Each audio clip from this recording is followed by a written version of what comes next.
Evening, YouTubers, Earthlings, Caponorders.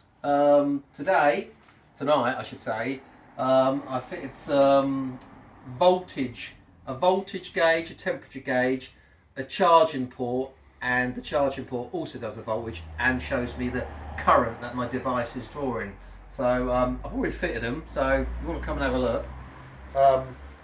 Have a pan on the old instrument binnacle there. So this one here is the voltage and temperature, and this one here flips up and it is also voltage and it's current and it's the charging point. So if I switch it on now, this is what it looks like. I picked blue ones to match my display, so 12.2 volts, 12 degrees. If I flip it up, you can see there's a light discrepancy with the dials. This one's 12 or 11.9. So I'll plug the phone in to this charger one to show that it does actually. There you go.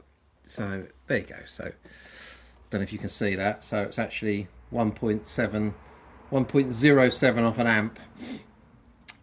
So yeah, a little bit more bling. The blue matches the actual clocks.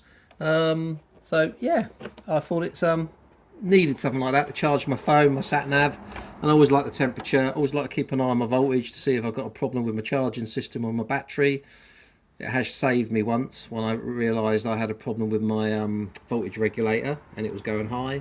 So yeah, I think it's pretty cool. They were really cheap, £7 each, I believe, off eBay. Easy to fit. Drilled a hole and just put a behind here. Actually, from the factory on my one, there is there was a super seal